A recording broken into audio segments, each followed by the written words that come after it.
পারতেছি না। যাই, বাবার কাছে যাই। বাবা, এই বাবা, আমাকে অঙ্কটা বুঝিয়ে দাও তো। যা তো এখান থেকে, দেখছিস না আমি অফিসের কাছে ব্যস্ত আছি। যা তোর মায়ের কাছে যা। তো সব বাবা আমার সাথে এরকম ব্যবহার করলো কে? যাই, মার কাছে যাই।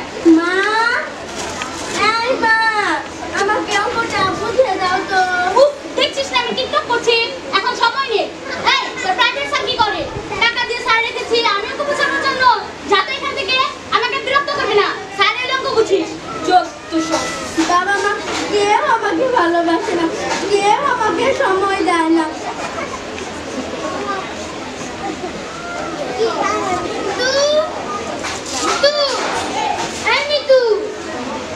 কি ব্যাপার মামনি, তুমি কাঁদছো কেন?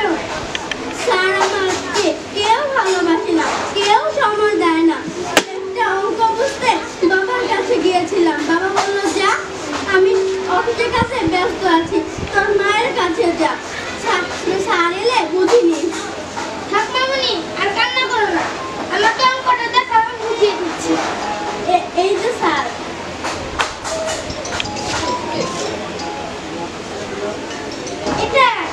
এটা তো খুবই সহজ, দেখো আমি করে দিচ্ছি।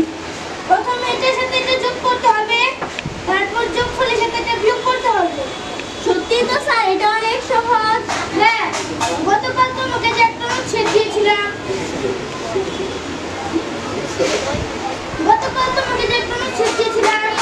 সে বিষয়টা কি তুমি শিখেছো?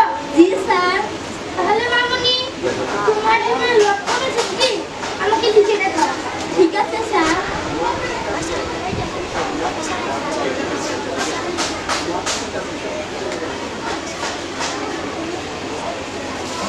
এই যে স্যার।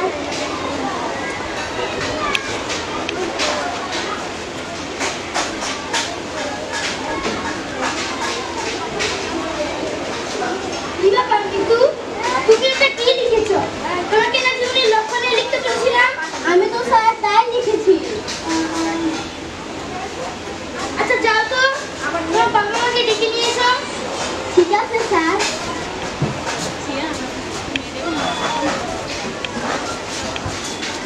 স্যার আমাকে ডেকেছেন? জি, একটু দাঁড়ান। মিতু মামনি, তুমি এটা তোমার মা বাবাকে পড়ে শোনাও। স্যার, আমার ইচ্ছা আমি বড় হয়ে স্মার্টফোন হব। এতটুকু ছেলেকে তোমার স্মার্টফোন হওয়ার ইচ্ছা কেন হলো? কারণ আমার মা বাবা স্মার্টফোন খুব ভালোবাসে, কিন্তু আমায় ভালোবাসে না। সবখানে আমার মা ফোন নিয়ে যায়, কিন্তু আমায় নিয়ে যায় না।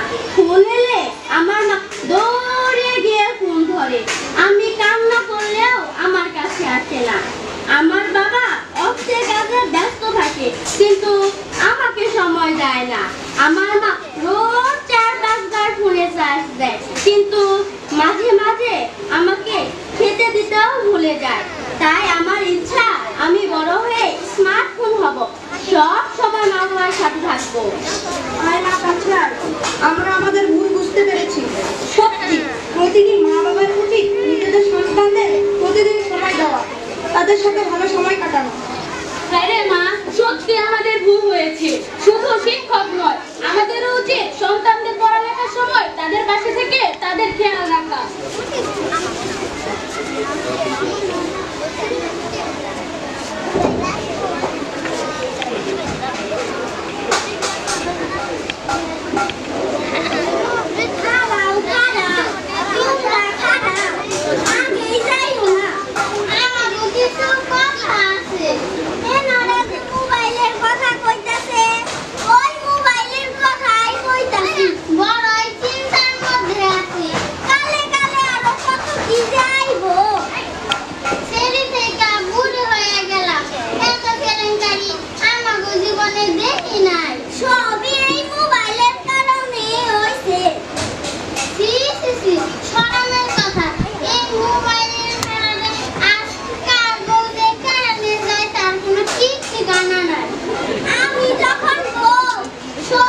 সবার কথা দিয়ে আমরা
আমরা শপথ নিচ্ছি যে আমরা সবাই পড়ালেখার প্রতি সচেতন থাকবো, মোবাইলের অপব্যবহার করব না। আমরা সম্মিলিতভাবে দেশ ও দেশের কাজে লাগবো। আল্লাহ হাফেজ। শুধু দর্শক মণ্ডলী, এই মাত্র আমাদের নাটক শেষ হয়ে গেল।